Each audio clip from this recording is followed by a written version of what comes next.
고린도전서 10장 31절부터 33절 같이 한번 읽습니다.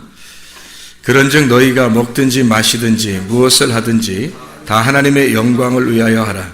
유대인에게나 헬라인에게나 하나님의 교회에나 거치는 자가 되지 말고 나와 같이 모든 일에 모든 사람을 기쁘게 하여 자신의 유익을 구하지 아니하고 많은 사람의 유익을 구하여 그들로 구원을 받게 하라.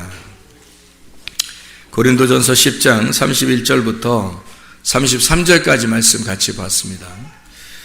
무엇을 하든지 하나님의 영광을 위해서 하라. 먹든지 마시든지 무엇을 하든지 하나님의 영광을 위해서 하라 그랬고, 자신의 유익을 구하지 아니하고 많은 사람의 유익을 구하여 그들로 구원을 받게 하라 그렇게 말씀을 했습니다. 사람이 살면서 뭘 하잖아요. 뭘 이렇게 하며 살잖아요. 우리가 뭘 하며 사는데 그때 우리가 왜 하느냐 이유를 모르면 그 의미를, 그러니까 왜 하는지 그 이유를 모르면은 우리가 뭘 할 때 굉장히 목표 지향적으로 가겠죠. 그러니까 뭐 내가 뭘 해야 되겠다 그러면 계속 그걸 함으로써 성취하려고 그러는 거잖아요. 그죠? 근데 왜 하는지를 알아야 될 거 아니에요. 왜 하는지 이유를 알아야 될 거 아니에요. 목적. 먹는 거, 마시는 거, 그래 잘 먹고 잘 살자. 그게 우리의 목표라면 실제로 잘 먹고 잘 살았을 때 내가 왜 잘 먹고 잘 살아야지?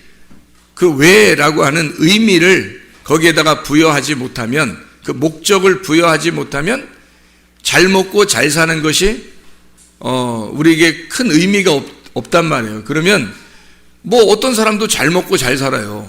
이 사람도 성공했다고 해서 잘 먹고 잘 살고, 근데 잘 먹고 잘 사는 게 목표가 됐으니까 그게 다 이루어지면 왜라는 의미가 없으면 그것으로 완성이 된 거잖아요. 끝났잖아요. 그러니까 성취감, 자기가 이렇게 잘 먹고 잘 살게 되었다, 끝, 이렇게 된단 말이에요. 그러니까 성취하고 자기는 목표를 달성했으니까 성취하고 끝난단 말이죠. 근데 사실은 왜 그렇게 내가 해야만 하는지를, 왜 내가 이렇게 먹어야 되고 왜 마셔야 되는지, 목표라고 하는 것하고 목적이라는 게 굉장히 다르죠. 선생님이 돼야 되겠다, 의사가 돼야 되겠다, 목사님이 돼야 되겠다, 찬양 인도자가 돼야 되겠다, 그러면 돼야 되겠다는 것은 목표지. 근데 왜 돼야 된다는 것은 목적이죠. 그러니까 목표를 따라서 살 거냐 아니면 목적을 따라서 살 거냐. 그러니까 목표를 지향적으로 산다면 목표가 이루어지면 끝이에요. 대학을 좋은 대학 들어가야지, 그리고 좋은 직장에 들어가야지, 결혼도 잘해야지, 그리고 잘 먹고 잘 살다가 그 다음에 죽어야지, 이제 이렇게 그 단계별로 목표를 세워가지고 쭉 해나간다는 거예요. 근데 왜 내가 공부를 잘해야지? 좋은 직장 가기 위해서. 좋은 직장은 왜 가야지? 잘 먹고 잘 살라고. 잘 먹고 잘 사는 건 왜 잘 먹고 잘 사는 거지? 그게 나의 인생의 전부니까. 그래, 잘 먹고 잘 살다가 어디로 가지? 너의 목표, 어디 마지막 종착역은 어디지? 죽음.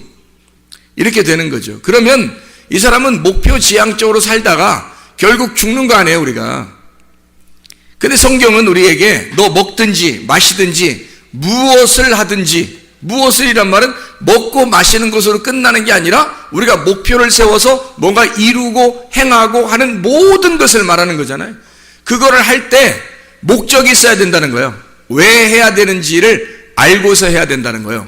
그래서 그 왜라고 하는 목적이 뭐냐? 성경에 보니까 하나님의 영광을 위해서 해라.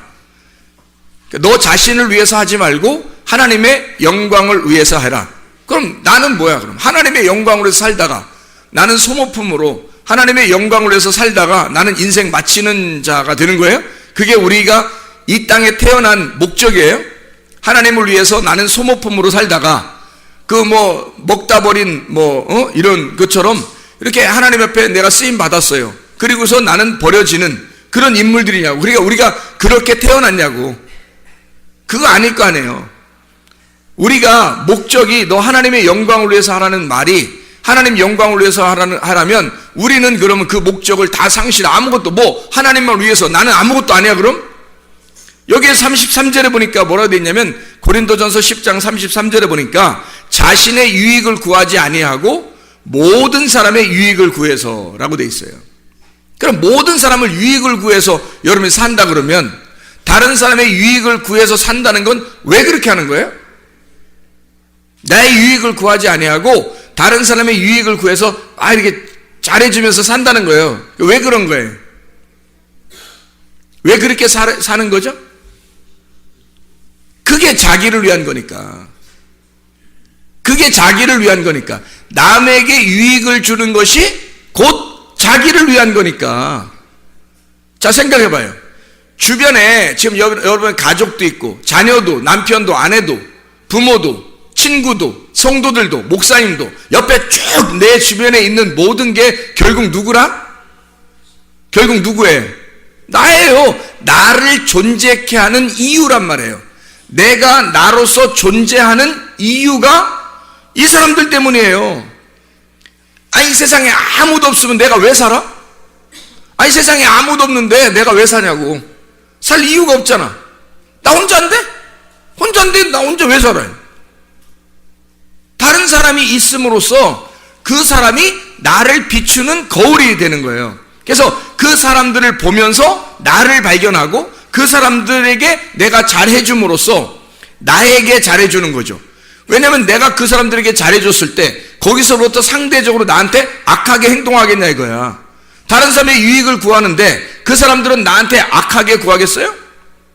아니죠. 내가 유익을 구해주면 그 사람들도 나를 위해서 유익하게 산단 말이죠. 그러니까 서로 상호 간에 관계가 형성되는 거예요. 사람이 어떨 때 행복한 거예요? 관계가 형성될 때 행복한 거예요. 아무 관계가 없이 자기 혼자 왕따 당하면 어때요? 행복해요? 아니에요. 왕따를 시키든 왕따를 당하든 불행한 거예요. 왕따는 혼자 하니까 다른 사람과 관계를 맺고 산다는 것이 행복이란 말이에요. 다른 사람과 관계를 맺을 때, 자, 다른 사람에게 유익을 주면 어떤 현상이 벌어져요? 유익을 줬어. 그러면 그 사람들이 막 기분 나빠해요? 막 내가 유익하게 했어요. 다른 사람을. 돈도 빌려주는 것도 안 갚아도 된다고 하면서 이렇게 빌려주고, 자동차도 고쳐주고, 물도 마시게 해주고, 먹을 것도 갖다 막 주고, 떡 만들면 혼자 먹지 않고 옆 갖다 주고, 막 이렇게 했어요. 좋게 막 다 해줬어요. 또 교회도 나오게 해서 구원도 받게 하고, 천국에 가게도 막 만들어줬어요. 이렇게 다 했단 말이에요. 예를 들어서. 그러면, 그렇게 했을 때, 자기한테는 어떤 현상이 벌어지겠어요? 그렇게 했을 때. 자기한테. 그 사람들이 이 사람한테 기분 나빠해요? 아니면 어떻게 잘 해준 사람한테는 어떻게 해줄까? 잘해주죠. 그냥 잘해주는 게 아니죠. 잘 해줄 때, 자, 우리가 우간다에 우물을 파면 그 우간다에 있는 사람들이 그 막 대부분 운대요. 우물을 파면 그 동네 사람들이 그 물을 먹는 것에 대한 그 감사가 너무 이렇게 속에서 복받쳐서 막 울면서 우물을 먹는답니다. 울면서. 그러면 우리가 그렇게 이렇게 잘해줬을 때 그 사람들에게는 뭐가 있는 거예요? 우리한테 뭐가 돌아와요? 가만히 아무것도 안 돌아와요? 아니에요. 그들의 감격이 우리에게 돌아온다고요. 그들의 감탄이 우리에게 돌아온다고. 그렇죠. 그들의 감사가 우리에게 돌아온다고요. 그럼 어떻게 행복해요? 아니면 불행해요? 행복한 거지. 내가 유익을 하게 해줬는데 그 사람으로부터 감사가 돌아왔어요. 감탄하고 있어요. 그들이 막 엄청 감사하고 기대하고 막 감격해요. 그러면 우리가 살아있는, 내가 살아갈 존재, 이유를 발견하게 되는 거죠. 아, 내가 진짜 행복하다. 그러면서 내가 이것 때문에 살지. 내가 이렇게 하니까 너무 행복하고 내가 살아갈 이유를 발견했다. 그런 사람들 많죠. 다른 사람들의 감격함을 보고서 다른 사람들이 나 때문에 감탄하는 것을 보고 은근히 자기 자신을 어떻게 해요? 막 밑에 깔아지는 것 같아요. 뭔가 우리를 세워주는 것 같아요. 세워주는 거죠. 우리는 그 사람에게 유익하게 함으로써 나를 밑으로 내렸더니 그 사람들이 우리에게 감사함으로써 위로 올리더라는 거죠. 그러면 그게 어떻게, 그 사람들, 다른 모든 사람들보다 내가 어떻게 됐다는 거예요? 우월감을 가졌다는 거예요? 아니면 막 비천해졌다는 거예요? 우월감을 갖게 되는 거죠. 여러분, 가정에서 남편이 인정하는 아내, 기분 좋을까 안 좋을까요? 기분 좋죠. 반찬을 만들어줬는데 남편이 아우 막 나는 딴 데 식당에서 먹고 싶지가 않아. 우리 집에서 먹는 게 너무 행복하고 맛있어. 그러면서 세상에 손이 어떻게 된 거야? 손이 어떤 손이길래 이렇게, 이건 마법의 손이야. 어떻게 만든 거야? 혹시 손 안 씻고 만드는 거야? 짠내가 딱딱 들어가면서 맛을 그렇게 맛나, 다시다 같은 게 안 들어가도 될 만큼 이렇게 맛이 잘 정교하게 이루어진 게 혹시 손을 안, 왜 이렇게 맛있는 거야? 도대체가 당신이 된장국을 끓이면 된장국을 끓인 대로, 반찬 멸치를 하면 멸치 있는 대로, 세상에 이게 무슨 궁중 음식 같고 천국의 음식 같은 거야, 막. 아니, 하늘에 만나가 있다면 이 땅에는 이 멸치가 있다. 하늘에 만나가 있다면 이 땅에 무슨, 그 된장국이 있다, 멸국이 있다, 막 이렇게 한다면 부인이요, 그 다음번에 반찬 만들 때 연구할까 안 할까요? 연구를 당연히 하겠죠. 왜냐면 이렇게 감탄하는 남편이 있는데 세상에 연구 안 하겠어요? 그래, 밖에 나가서 남편이 뭔가 일이 막 힘들게 하고 돌아왔는데 일이 그래도 어느 정도 성취가 있었어요. 그래서 집에 와가지고, 나 오늘 참 이렇게 오더도 따고, 일이 어떻게 오늘 좀 잘 풀렸네. 당신 집에서 기도했는가 봐. 근데 이 부인이, 여보, 얼마나 이렇게 힘들게 하고 우리 먹여 살린다고 이렇게 힘들게 하고 돌아와요. 진짜 당신, 우리 아빠는, 우리 남편은 짱이야. 강아지 이름 부르는 거 아닙니다. 짱이야. 진짜 대장이야. 우리 집에서는 최고 임금님이야. 내 당신 뭐 해줄까? 어떻게 해줬으면 좋겠어? 당신 진짜 얼굴 보는 것만 해도 행복해. 자, 그 남편이 그 다음번에 일찍 집에 들어오고 싶을까 안 할까? 일찍 들어오고 싶겠죠. 감탄을 받았으니까, 감격함을 받았으니까, 감사를 받았으니까 자기가 지금 살아있다는 게 느껴져 안 느껴져? 느껴지는 거죠. 딴 데 가겠어? 집에 들어오고 싶지? 딴 데 안 가는 거야. 집에 들어와서 또 인정받고 싶은 거야. 무슨 좋은 일만 생기면 꼭 집에 와서 얘기하고 싶은 거야. 부인이 막 감사하니까, 막 감격해 하니까. 자, 자녀가 공부를 잘 해왔어요. 대부분 초등학교 때는 공부 잘 하잖아요. 잘 해왔어요. 우리 집에 천재 낳는가 봐. 우리 집에 천재 낳는가 봐. 너 어떻게 엄마보다 아빠보다 더 훌륭한 것 같아. 넌 진짜 될 사람이야. 야, 대단한데? 이 아이가 다음번 공부 더 잘할까 못할까? 더 잘하고 싶은 거예요. 왜? 칭찬을 받았잖아. 감사하잖아. 감격을 받았잖아. 사람은요, 이렇게 감탄을 먹고 사는 동물이란 말이에요. 사람 이런 감탄을 먹고 사는 동물이라고. 목사가 설교했는데도 자고 막 이렇게. 그럼 목사 설교하고 싶겠어? 생각을 해봐요. 피드백이 있어야지. 이 반응이라는 게 있는 거야. 반응이. 피드백이 있어야 되는데 전혀 그런 게 없어. 그럼 설교하고 싶게 혼자 떠드는 거야. 이 사람들이 지금 말씀을 듣고 있는 건지 안 듣고 있는지 알 수가 있어야지. 근데 막 피드백이 되는 거야. 막 좋아하고 얼굴 표정도 막 좋고 막 졸린데도 막 안 졸리려고 막 하고, 분명히 피곤한데 막 안 졸리려고 막 하고, 그 다음에 막 아멘 감사해요 막 이렇게 말씀을 듣는다면 목사 설교 저절로 나오죠. 그렇지 않겠어요? 선생님도 감격을 받고 싶어 하고요. 학생도 감격을 받고 싶어 하고요. 자녀들도 감격을 받고 싶어 하고, 남편도 아내도 부모도 다 감사를 받고 싶어 한다고요. 그게 왜 그러냐면 자기가 살아있는 존재 이유를 깨닫기 때문입니다. 살아있는 목적. 자, 우리가 다른 사람에게 왜 유익하게 해요? 그들의 감탄을 보고 싶어서 그런 거예요. 이해하겠습니까? 결국 누구를 위한 거예요?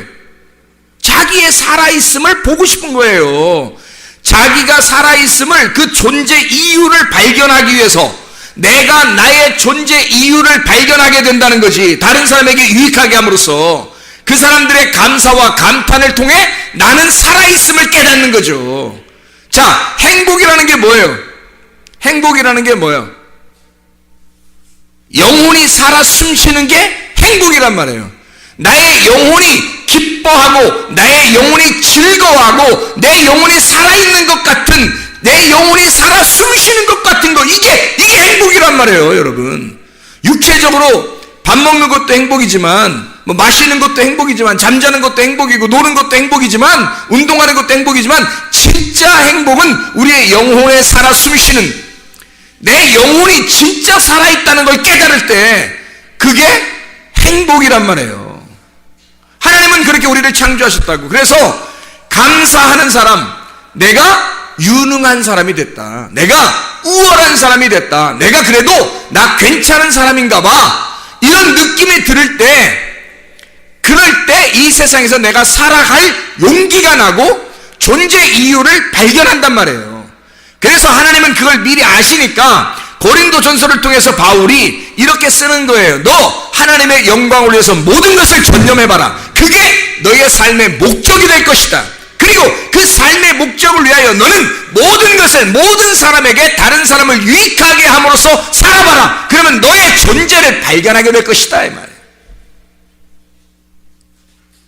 그렇게 사람들은 반대로 자기를 위해서 살아요. 나의 유익이 무엇일까? 나의 유익이 무엇일까를 살으면 다른 사람에 의해서 감사함과 감격과 감탄은 다른 사람에게서 오는 건데 그게 안 오는 거예요. 그게 안 오니까 자기 혼자 왕따가 되는 거야.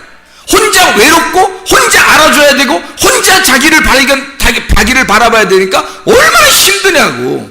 그러니까 다른 사람과 더불어 관계가 없잖아요. 관계가 없으니까 행복이 없는 거야. 다른 사람과 관계가 있어야 이게 행복인데, 하나님도 오죽하면 우리하고 우리가 되자 그러잖아요. 하나님도 오죽하면 그 관계를 위해서 하나님이 우리 보고 야 나하고 너 하자 이게 아니고 야 우리 하자, 우리 하자, 우리 하나님이라고 불러라, 나를 우리 하나님이라고 불러라, 그렇게 가르쳐 주잖아요. 우리한테 우리라는 말을 가장 많이 쓰는 나라가 어디예요? 세상에서 우리나라밖에 없어요. 다른 나라들은 뭐 우리나라라고 잘 안 해. 나의 나라라고 그러지 우리나라라고 잘 안 한다고. 근데 우리나라는 꼭 우리나라라고 그래. 우리 가정, 우리 집, 우리 교회, 뭐 우리 선생님, 뭐 우리 엄마, 아무나 데려다가 우리 엄마라 그래. 아무나 데려다가 우리 부인, 우리 아내야, 아무나 데려다가 일로 와봐 우리 아내. 어떻게 하자는 거야? 우리 딸, 이 사람이 난 것도 아닌데, 우리 딸, 우리 아들, 이 사람이 난 것도 아닌데 소개시킬 때 그러죠. 우리 아들, 우리 딸, 같이 난 거야? 같이 난 거 아니잖아. 근데도 우리라는 말을 가장 많이 쓰는 나라가 아마 전 세계에서 우리나라일 거예요. 전 세계에서 그렇게 우리를 좋아해요. 근데 이게 왜 그러냐면 우리라는 말이 들어갈 때, 우리가 될 때 행복을 느끼기 때문입니다. 하나님도 우리라는 말을 할 때 행복해해요. 그래서 우리 하나님, 그걸 진짜 알고 우리가 하나님과 내가 서로 떨어져 있는 거 아니라, 당신과 내가 서로 다른 존재가 아니라 하나님과 나는 당신에게서 나온 존재, 나는 당신의 품 안에 있는 존재입니다. 나는 당신과 하나입니다. 우리 하나님이라고 하면 하나님이 굉장히 좋아하셔요. 하나님이 우리라고 했으니까 하나님이 야 네가 나하고 떨어져 있는 게 아니라 관계를 맺고 살려고 하는구나, 나하고 같이 살려고 하는 걸 좋아하는구나, 네가 나를 우리라고 하다니 참 좋다, 행복하다. 하나님도 행복하셔요. 우리도 행복하게 되고. 우리라는 말, 그래서 관계를 떨어져서는 살 수 없으니까 사람이 그 관계에서 내가 나를 감탄할 수는 없어요. 뭐 이런 사람도 있지. 거울 쳐다보면서 자기를 자기 감탄하고 이런 사람도 있죠, 물론. 근데 그런 사람이 뭐 좀 정신적으로 안 좋은 사람들이 그렇게 하잖아요. 근데 대부분은 감사와 감탄은 다른 사람이 나에게 해줘야 되는 거라고. 그럴 때 우리가 살아나는 거죠. 영혼이 살아나는 것 같은 그런 행복을 느낀단 말이죠. 행복이라고 하는 건 뭐 크게 어려운 게 없어요. 행복은 자기가 막 억압되지 않은, 뭔가 해방되고 뭔가 자유롭다, 이럴 때 행복을 느껴요. 사람은 그냥 행복하다 이럴 때, 막 뭔가 막 억압돼 있는 것 같아. 학생들 막 공부하는 거 막 억압돼 있는 거, 이 세상에서 가장 불행한 공부 학생들을 우리나라 한국 사람들이 그러잖아요. 왜 그래요? 억압된 교실에다 막 놓고서 억압되게 공부를 시키는 거예요. 주입식으로. 그래, 이게 공부 행복하겠냐고요. 그래, 이 사람들이, 이 학생들이 그걸 또 이겨내려고 그래요. 왜 이겨내려고 그래요? 아니, 공부할 때 그 억압된 그 공부가 안 좋은 거야, 싫은 거야, 그게. 학생들한테 행복은 뭐냐면 자유해야지 행복이에요. 야, 알아서 공부해. 알았어요. 알아서 할게요. 숙제 알아서 해. 예, 알아서 할게요. 공부 알아서 해. 예, 알아서 할게요. 이게 굉장히 행복한 거거든요. 공부를 자유롭고 자기가 하고 싶을 때 하는 거, 자기가 자기의 주도적으로 할 수 있는 거가 되면 재밌죠. 근데 재미가 아니라 막 주입을 시켜요. 콩나물 같이 딱 교실에다 막 놓고, 어떤 학교는 창살도 있고, 그래서 딱 갖다 가둬놓는다고요. 그래 놓고 거기다 공부를 시켜놓고 이거 외워야 돼. 막 공식도 막 적어놓고 그거 외워야 돼, 무조건. 그래야 성적이 나오게 만들어놔요. 그리고 숙제도 그렇고요. 그렇게 억압돼 놓으면은 이 학생들이 기분이 좋겠냐고. 행복하지 않죠. 왜 그래요? 왜 안 행복해요? 누가 시킨 거니까. 억압된 거니까. 별로 재미가 없는 거란 말이에요. 근데 그거를 학생들이 다, 우리나라 학생들 세상에서 보기 드물게 참아내요. 그것 또한 신기한 거지. 아마 다른 나라는 이렇게 했으면 별로 아마 이런 시스템을 별로 인정하지 않았을지도 몰라요. 그 분위기 자체가 그러니까.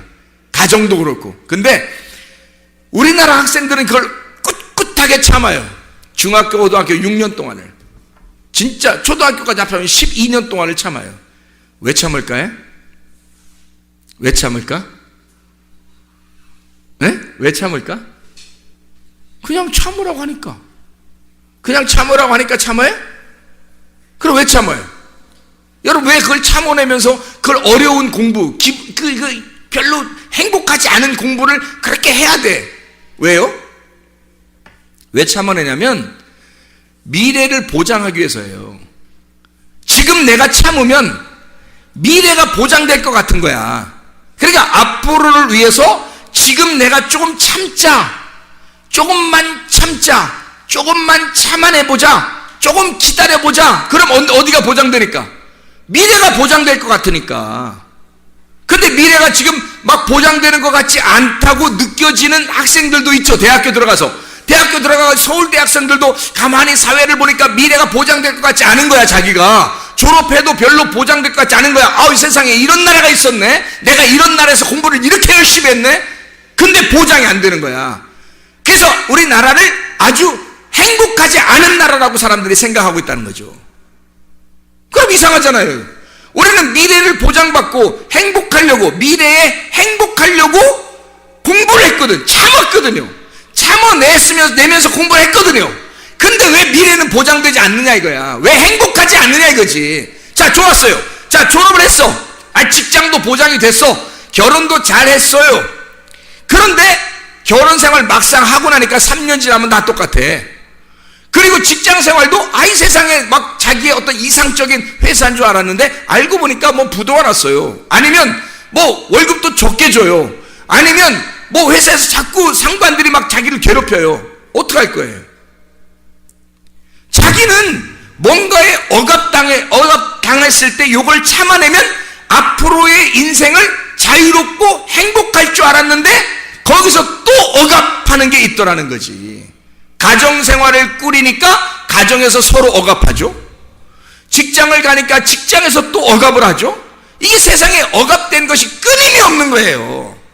그래서 나 자유롭고 싶어. 그래, 너 자유해. 은퇴. 뭐 이러면 이제 그 다음부터 어떻게 할 거야? 그러면 더 곤란한 거야. 이게 또 더 괴로운 거야. 자기는 자유로우면 행복할 줄 알았는데 세상에 그 자유를 주지 마세요. 나에게 은퇴라는 말을 하지 마세요. 막 그렇게 할 판이란 말이에요. 자, 보세요. 이상하잖아요? 뭔가 우리는 행복을 위해서 공부했는데 그래서 참아냈는데 끝나고 나니까 여전히 행복한 것이 오지 않더라는 겁니다.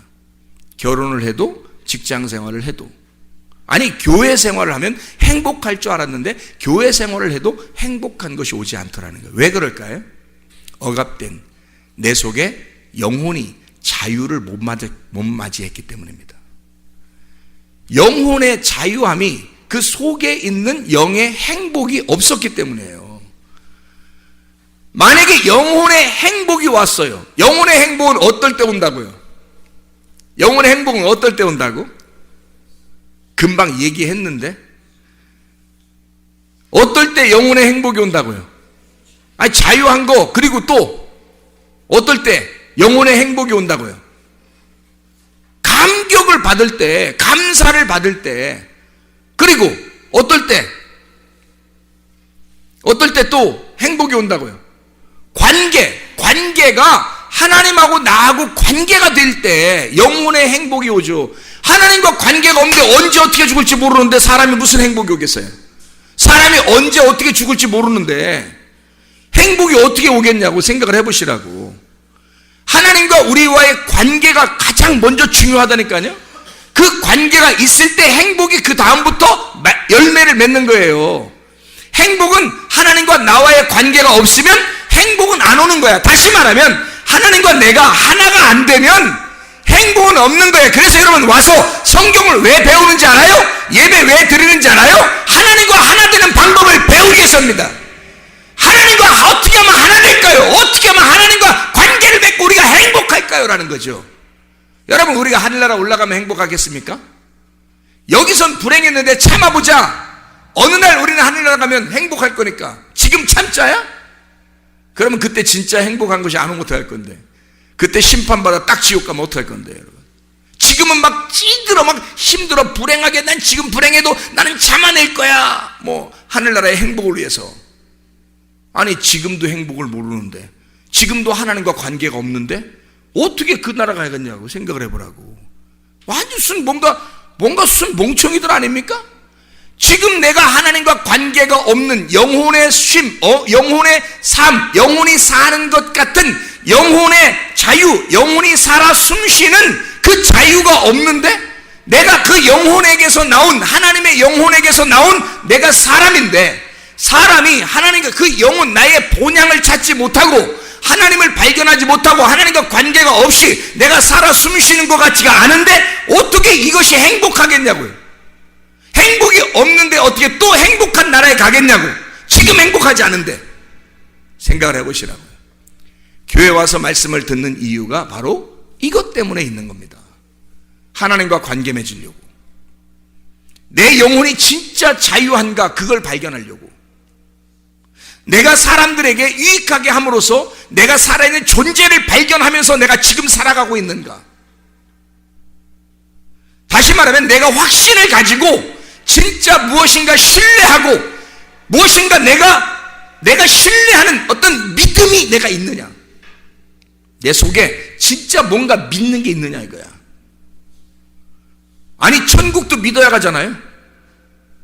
믿음이 있느냐 이거야. 진짜 내 속에는 믿음이 있는가. 그리고 내가 확신한 믿음이 있으면 어느 날 내가 그 나라에 갈 것이다 라고 진짜 소망을 가질 수 있느냐 이거야. 어느 날 그 나라에 진짜 난 간다 그 기대하고 그 나라를 갈망하고 정말로 내가 믿음, 이 확신한 믿음을 가지고 그 소망을 바라보면서 내가 거기에 지금 한 걸음 한 걸음 나아가고 있느냐 이거야. 그러면 내가 진짜 믿음 가지고 한 걸음 한 걸음 나아가고 있으니 이게 지금 얼마나 중요한 거냐 이거야. 우리가 이게 지금 여러분과 제가 교회에 오는 목적 아니겠습니까? 우리의 삶이잖아요. 그럼 이게 왜 이렇게 살아갈 때 믿음과 소망은 있는데 세상에 사랑이 없잖아요. 사랑이 없잖아요. 그럼 어떻게 해요? 믿음과 소망, 사랑 중에 그 중에 제일은 뭐라고? 사랑이라고.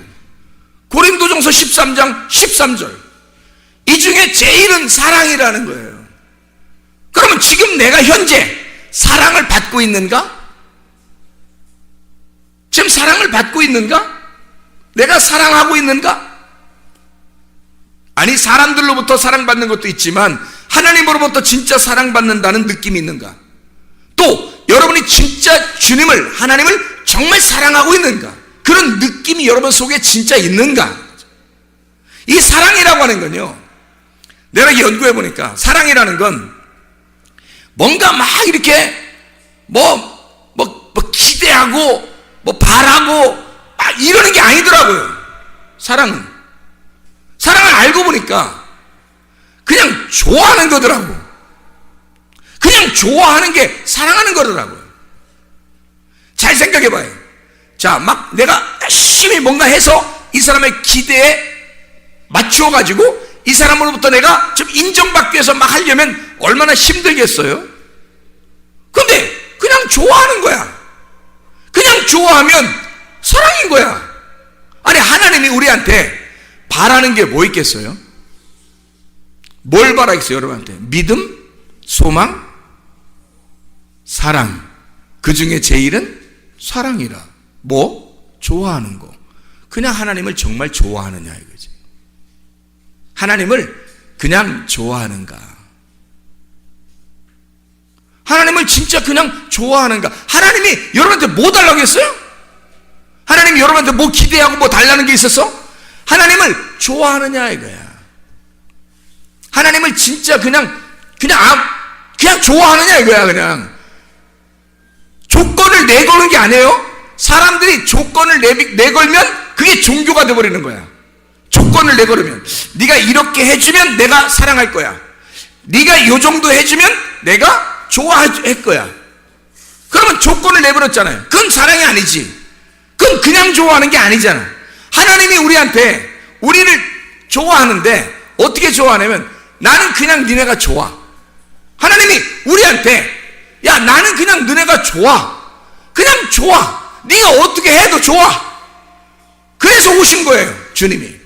나는 그냥 니네가 엄청 열심히 나한테 어떻게 해서 나 좋아하는 게 아니라 그냥 나는 니네가 좋아. 그런 거잖아요. 그게 사랑이죠. 하나님의 사랑은 기대하지 않는 사랑이라고. 근데 다 남녀들도 보면 다 기대를 해. 그래서 기대하니까 어떻게? B로 시작하는 게 있는데, 기대하니까 B로 시작하는 게 있어요. 뭐예요? 예, 삐져요. 금방 삐져요. 금방 짜증내고 금방 화를 내요. 왜? 기대를 한 게 있단 말이에요. 이 사람이 나한테 이렇게 해주기를 기대하고 있는데 안 해준 거야. 말을 부드럽게 해야 되는데 조금 세게 나온 거야. 그럼 내가 기대하는 건 부드러운 건데 조금 세게 나왔어요. 기분이 안 좋죠. 그럼 B로 시작하는 게 딱 나오는 거죠. 자기도 모르게. 왜? 내가 기대했으니까. 나한테 당신이 요 정도 해줄 때 나는 당신을 이렇게 사랑하겠다고 결심을 했었거든. 그런 결심을 했기 때문에 이건 조건이 돼버린 거예요. 조건적 만남. 그냥 좋아서 만난 게 아니라 그냥 좋아하면 이런 조건들이 별로 없어져요, 사실은. 그렇지 않아요? 그냥 좋아하면 이런 조건들을 별로 내걸지 않는다고. 그냥 좋아하는 거라고. 내가 우리 집사람하고 같이 어딜 갔다 오면서 그냥 내가 그랬어요. 우리 집사람이 저보고, 아이고, 우리 귀하신 최 목사님, 시간을 많이 이렇게, 뺏겨서 어떻게 해요? 그래, 나보고. 내가 워낙 그냥 성경 보고 이러니까, 그래요. 그래, 내가 뭐라 그러냐면, 내가 성경 보는 것도 너무 행복하고 좋은데, 당신하고 이렇게 같이 얼굴을 맞대고, 어디를 갔다 온다? 나 너무 행복해. 그냥 쳐다보가도 행복해. 나 당신한테 별로 기대하는 게 없거든. 난 당신한테 별로 기대하는 게 없어. 나는 많이 채워져 있거든요. 결핍이 별로 없습니다. 하나님으로부터 영혼이 내가 살아 숨쉬는 것과 같은 느낌을 가질 때 내게 부족함이 없는 겁니다, 여러분. 이게 시편 23편 1절의 말씀이에요. 여호와는 나의 목자시니 내게 부족함이 없으리로다, 이거예요. 내게 부족함이 없으리로다. 내가 바라는 게 없다, 이 말이에요. 내가 결핍이 없다. 내가 부족함이 없다. 내가 뭐 크게 기대할 만한 게 별로 없다. 왜? 다 채워져서. 여호와가 나의 목자가 되셔서 채워지니까 영혼에 쉼이 있단 말이에요. 영혼이 그냥 살아 숨 쉬는 것 같단 말이에요. 영혼이 살아있는 것 같단 말이에요. 그러니까 그냥 좋은 거예요. 이렇게 해도 좋은 거고, 시간이 좀 딜레이 돼도 괜찮은 거고, 이러면 이런 대로 그냥 이렇게 오늘은 또 이렇게 지내라고 하는 건가 보다. 하나님이 또 오늘은 이런 뭐 국밥을 먹고 싶었는데 오늘은 국수를 먹게 되었다. 하나님이 또 이렇게 먹으라 하는가 보다. 이러면 되는 거잖아요. 빵을 먹고 싶었는데 밥을 먹게 되었다. 그렇게 밥을 먹고 싶었는데 빵을 하나 놓고 아무것도 없더라. 아이 뭐 그것도 괜찮잖아요. 기대하는 것이 내 속에 크게 없으니까, 내가 바라는 것이 별로 없으니까. 근데 상대방은 여전히 뭔가 바라는 게 있을 거란 말이죠. 그러니 결핍이 없는 사람이, 채워진 사람이 채워지지 않은 사람을 위해서 살아가는 거예요. 그게 남의 유익을 구하여 살아라, 그런 말입니다. 남의 유익을 구하여 살아라. 너는 채워졌으니 너를 위해서 살지 말고 다른 사람의 유익을 구하면서 살아라. 그게 너를 발견하면 너의 채워짐을, 너의 존재 가치를 발견하게 될 것이다 라는 말이죠. 한마디로 말하면 관계 형성입니다. 하나님과 먼저 관계가 형성되어 있느냐, 우리가 하나님과 진정한 관계가 형성되어 있느냐, 특별히 하나님이 나를 그냥 좋아하시는가, 그걸 내가 성경을 통해서 발견했는데, 그러니까 너무 좋은 거예요. 하나님이 너무 그냥 좋은 거예요. 나는 하나님을 그냥 좋아하는가 점검하는 거죠. 나는 그냥 하나님을 그냥 좋아서 이렇게 살아가고 있는가. 오늘도 전사하고 얘기하면서 진짜 하나님을 우리가 발견하게 되고 하나님과 우리가 하나님을 알게 되면, 그럼 이게 둘로 나누어지지 않는다. 물질과 하나님을 겸하여 섬길 수 없다는 말을, 이게 이해가 안 됐었는데 이게 이해가 되더라. 무슨 말인가. 자, 마태복음 6장 24절의 말씀에 하나님과 재물을 겸하여 섬길 수가 없다 이렇게 되어 있어요. 그 말은 두 개 겸상하듯이 두 개를 이렇게 놓고 두 개로 섬길 수가 없다는 말이에요. 그럼 뭔가 하나가 돼야 되잖아. 하나가 돼야 섬길 거 아니에요. 그죠? 둘 중에 하나를 섬겨야 되니까 물질을 섬기든지 하나님을 섬기든지 뭐 하여튼 하나를 섬겨야 되잖아. 이 두 개로 돼서 어떻게 두 개를 섬기겠냐고. 그래서 이 두 개를 하나로 만들어야 요 하나를 섬길 거 아니에요. 그래서 요걸 딱 합쳐서 너희가 두 개로 섬기지 말고 요걸 하나로 보라는 거예요. 하나로. 그러면 어떻게 보라는 거예요? 물질이 하나님이고 하나님이 물질이 된다는 거지. 그럼 어떻게 물질이 하나님대로 하나님 물질이 돼요? 우리가 둘 중에서 뭘 선택하니까? 물질이 아니라 하나님을 선택하니까, 내가 물질을 선택했다면 물질을 바라보는 나의 눈으로 하나님을 바라보게 될 것이고, 이 세상을 바라보게 될 것이고, 하나님을 선택했다면 하나님의 눈을 가지고 물질을 바라보게 되고 세상을 바라보게 된다는 거죠. 그러면 어디 눈을 갖느냐에 따라서 달라지는 거죠. 땅의 눈을 가지고 있으면 땅의 것이 보이는 거지. 그러니 하늘은 여전히 계시고 땅은 여전히 내게 보이는 눈에 의해서 보이게 되는 거고, 그러면 두 개로 나눠져 있죠. 근데 내가 하늘로 올라가 버리면, 위로 붕 떠버리면 말이에요, 이 밑에 있는 것이 아주 별 의미 없이 그냥 조합되어 있다는 말이에요. 이게 우리가 이 땅에서 막 땅을 쑤셔 들어가 땅에서 이렇게 막 나누어서 이렇게 옆에 사람들을 보니까 다 나누어져 있는 것 같지만, 우리가 하늘 위로 쭉 올라가 버리면 밑을 이렇게 보면 지구도, 우주선을 탄 사람들이 이렇게 밖에서 이렇게 보면 지구가 어떻게 되더래? 파란 별처럼 보인다 그러잖아요. 그냥 이렇게 뭉쳐있는 하나의 공처럼 보인다는 거 아니에요. 하물며 비행기만 타고 올라가도 밑에 있는 아파트나 뭐 집이나 이런 것들이 다 무슨 성냥각처럼 이렇게 세워져 있고, 자동차 솔직히 자동차 막 지나다니는 거 막 슉슉슉 다녀요. 위에서 이렇게 비행기 타고 위에서 이렇게 보잖아요. 유리창으로, 비행기 유리창으로 보면은 무슨 개미들이 왔다 갔다 하는 것 같아요. 개미들이. 하물며 사람도 진짜 잘 안 보여요. 더 높이 올라가면. 그냥 막 왔다 갔다 한다. 이렇게 하늘에 위에 올라가서 요걸 바라보면 이것이 하나의 뭉쳐진 덩어리로 보인단 말이에요. 다시 말하면 땅은 하늘에서 나온 존재라는 거지. 땅은 하늘에서 나온 존재니까 하늘에 올라가 버리면 땅을 알게 되는 거예요. 근데 땅을 내려와 있으면, 우리가 땅에 있으면 하늘은 여전히 하늘 저쪽에 있다고. 그러니까 땅에서 본 눈은, 우리의 눈은 두 개로 보이는 거고, 하늘 위에서 본 눈은 하늘에서 우리를 바라보면 하나로 보이는 거지. 자기로부터 나간 땅이 조합된 하나의 덩어리니까 자기로부터 나간 자기의 눈에 다 들어와 있는 하나의 덩어리란 말이에요. 그러니까 하늘 안에 포함된 땅이 되는 거죠. 이해가 돼요? 그래서 보세요. 물질과 하나님을 어떻게 하나로 섬기느냐면 이렇게 하는 거예요. 물질이라고 하는 건 우리 모든 사람들이, 교회 다니는 사람들이 물질을 뭐라고 생각하냐면 악하다고 본다 이거예요. 악하다고. 그러면 하나님은 선하다고 본다고요. 그러니까 선과 악으로 이렇게 나눠지잖아. 근데 이 물질을 악하다고 보지 말고 이렇게 보란 말이에요. 어떻게 보느냐 보세요. 물질이 악한 게 아니라 하나님이 우리에게 주신 건데, 이것을 뭘로 보냐면 하나님이 이 물질에 들어와 버리면, 하나님이 물질에 들어와 버리면 어떻게 되겠어요?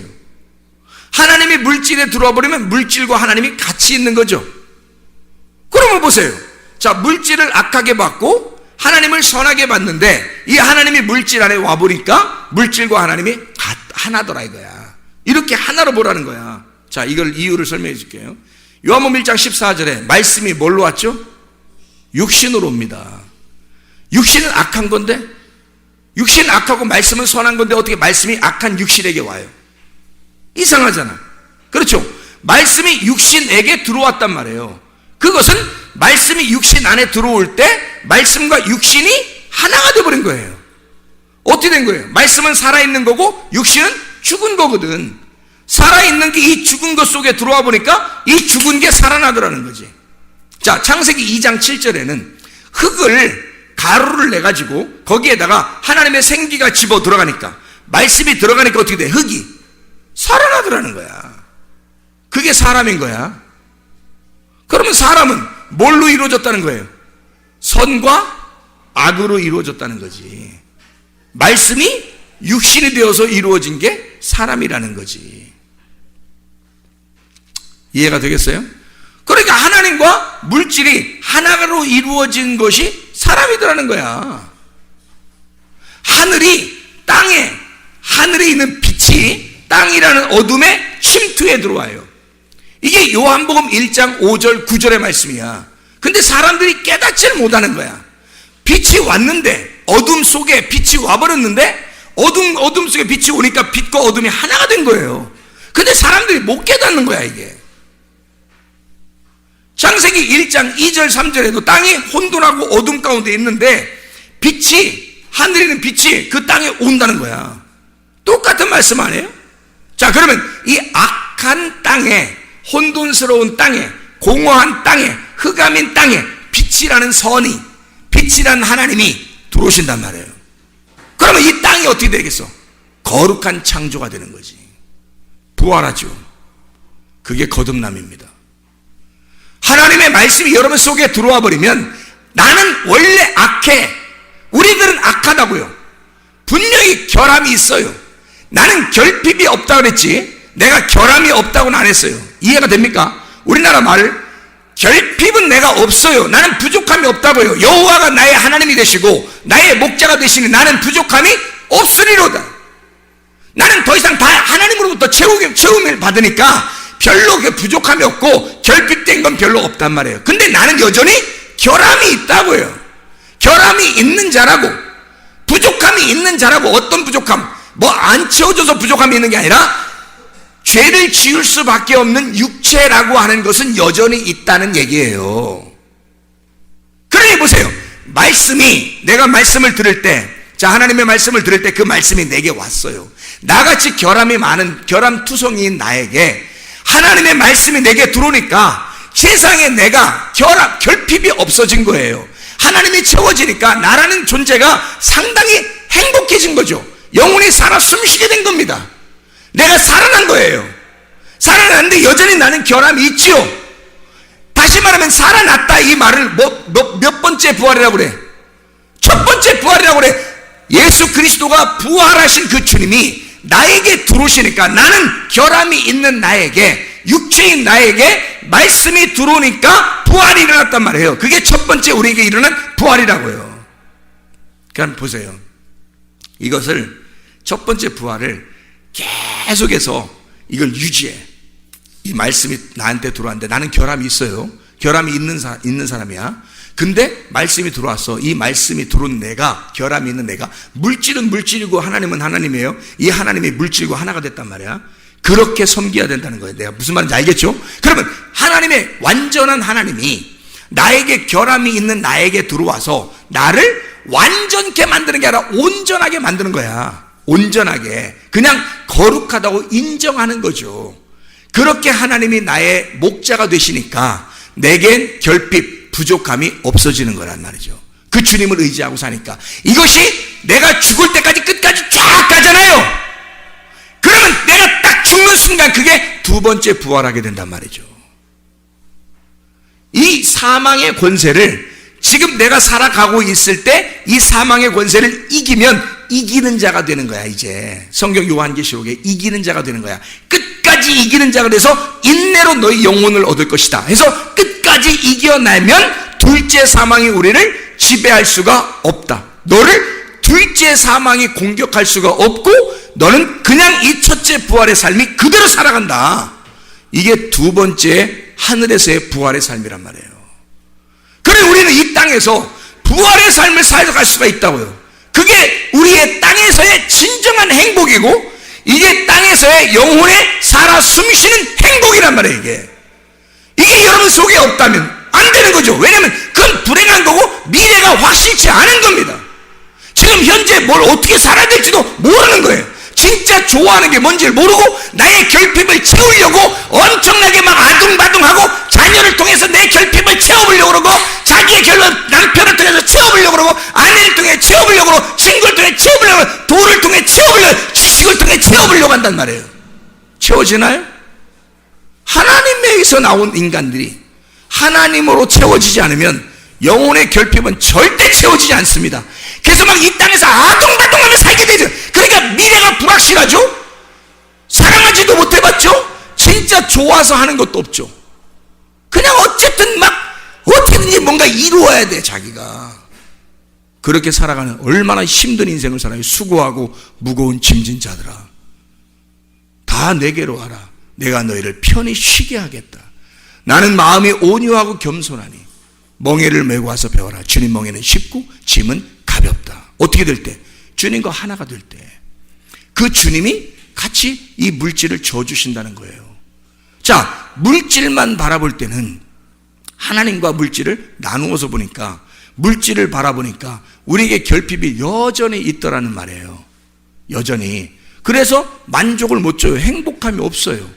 근데 하나님을 모시고 나니까 그 하나님으로부터 빠져나온 육체, 하나님으로부터 빠져나온 그 물질이 다 하나님 속에 있더라는 거지.